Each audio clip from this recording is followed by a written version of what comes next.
is to overcome this ignorance, and the self stands revealed. No special effort is necessary to realize the truth. All efforts are for eliminating the present obscuration of the truth. A lady is, all right, so here we go. This is the story. A lady is wearing a necklace around her neck, where most necklaces are, right? That's the necklace, so it's around the neck. She forgets it, imagines it to be lost, and impulsively looks for it here, there, and everywhere. Not finding it, she asks her friends if they have found it anywhere. Until one kind friend points to her neck and tells her to feel the necklace around the neck. The seeker does so and feels happy the necklace is found. Again, when she meets her other friends, they ask her if her lost necklace was found. She says yes to them, as if it were lost and later recovered. Her happiness, this is very, very cool to hear this. Her happiness on rediscovering it around her neck is the same as if some lost property had been recovered. In fact, she never lost it nor recovered it. And yet she was once miserable and now she is happy. That's playing God right there. The playing God is you forget that the necklace is around your neck so that you can have the story that you found it. And that the belief is so strong, when you think it's lost, it's not lost. But when you think it's lost, it's the cause of all your misery. And therefore it's a causeless cause because it's not lost. So what's actually causing the misery is your entertaining that it's lost. It's never been lost, never needs to be found. It's your entertaining it that produces the misery. And the double whammo is you'll feel incredible happiness when you quote unquote find it. But it was never found because it was never lost. That's the dreaming. We're dreaming something into a seeming reality, and then we're relieved when we get relief from it, but there's no need to get relief from it because it's not so. The relief is prior to the losing and the finding. So it goes on. It's not so. Again, when she meets her other friends, they ask her, yes. Her happiness on rediscovering it around her neck is the same as if some lost property had been recovered. In fact, she never lost it nor recovered it. And yet she was once miserable, and now she is happy. That's the most important statement, because then you really see the power of what's going on here. Reality is dreaming that it's lost its nature by being identified as another nature. And it double whammies, because now you'll start looking for your own nature as something other than the false nature you're taking yourself to be. Good luck in finding what has not been lost. But you will feel like, wow, I got it. And then suddenly it's so much better now than when I got it than when I didn't get it. But there's no getting it, it isn't.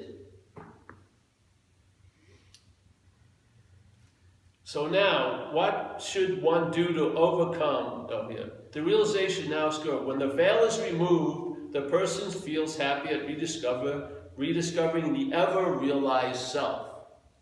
The ever-present realization appears to be a new realization. It appears to be a new realization to what? To whom?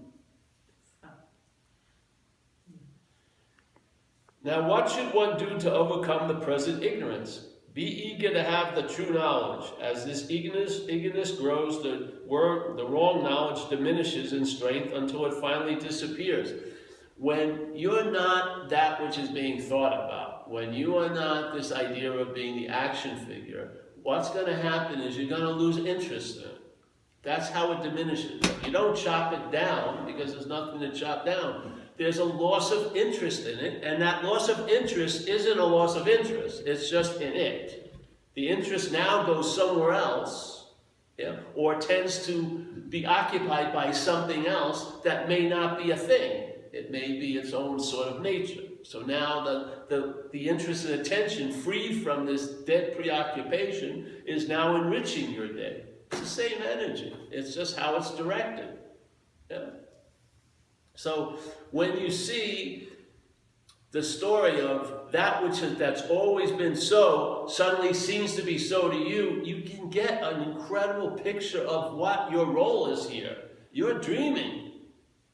You're dreaming something that could never be lost is lost, with the hopes that there'll be the experience of finding it, because it's so much better to have an experience of finding something that was lost than to always be there, always available at all times, because that's not a shiny object to the mental state. It's not written as the main player in the story. See, as long as God is out there, being a knower of God is incredibly reflective of you as this great self. But if it's always available at all times, where's the fun in that? How can you pin a special medal on yourself, the thinking you've risen above all else, and when you finally found the Holy Grail? The Holy Grail had to be made up by you to make it seem so interesting. So the feeling will be when I'm not there, I'm bummed out, and then when I'm in there, I'm happy. Just like people all day. If you believe that you've done yourself into an access with a power greater than yourself, you will also believe you can outdone yourself out of it. You know what I mean? If you believe you did yourself into access, you totally believe you can do something to put yourself out of access. And I bet you what will be more frequent will be the idea that you've done something to be out of the access. What is that but playing God? Which AA says, hey, the first thing in this whole game of life is to stop playing God. And how can you stop playing God? By realizing you're not that which is playing God. When God realizes it's not that which is playing God, the God juice isn't freely given over to that which is playing God. Yeah? What you seem to think was so real will be seen not to be real. As soon as the shift occurs, as soon as the juice of God isn't constantly being given over to that which is playing God, which is being identified as this freaking body and taking your cues from your mental state, when that's seen, the God juice will not be readily available to that. And that which seems so real will not seem real. Which was the worst thing that ever happened to you, may be able to be seen as the best thing that happened to you. The whole freaking story gets turned on its head because what you truly are, has gone a different way. Your reality. How can you not be? What else could make shit out of nothing? What else could make an imaginary future have a huge effect on this moment? Other than reality. What else could do it? Next week, if next week could affect you, it would affect all of us. But some people are not affected at all by next week. Other people are totally, totally traumatized by next week. So you have to see, it's not next week. Because if it was next week, everyone would get hit by the same freaking thing. But it's the one who's believing in next week. And that one who's believing in next week can be seen through. When there's no believing in next week, lo and behold, the influence of next week becomes very minimal. And you're rooted here, not by any effort or thought on your part, but by just realizing what's not happening is not happening, especially if you're not engaged in it. If you're engaged in it, it seems like it's happening. You don't see your role. Someday you have to pin the tail on the donkey. We can't just keep walking around thinking we're getting oppressed we're dreaming. How could something seem so real and not real? Only through reality. If reality believes something, as Jesus says, as you believe, so it is. That's a pretty fucking powerful statement. And this is even trickier because it's not even as you believe, it's what you're taking yourself to be that believes or doesn't believe. That's really the root of the identity. That's really the root of the dilemma. It's believing, not believing is like an auxiliary piece. It's being the one who believes and the one who doesn't believe. If that drops out because it's not there, it's only assumed, it's only pointed at, it's only inferred, it's only presupposed, but it's not there, so therefore there's nothing that needs to be vanquished, you just stop. You see it.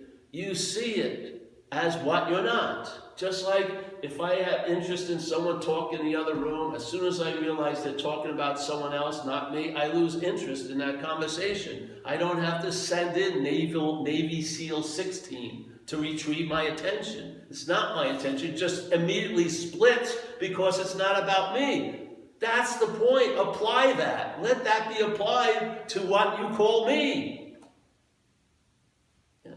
You don't have to apply it. Entertain the message, and the message will do the rest. The message will erode the fucking paper mache structure of what you think is a solid world and a solid you and a solid time, and you'll just see giant, huge holes in it.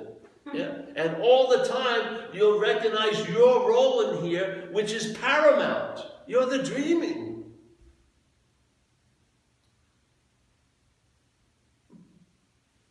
And then maybe you'll have acceptance for just the way it is, which is impossible for a sense of self to have. You'll be able to accept it. You get it. It doesn't mean you change everything. You come to acceptance with it.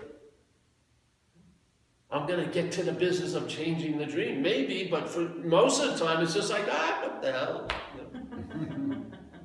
You're free of it every night when you go to sleep, and you're going to be free of it that one night or day you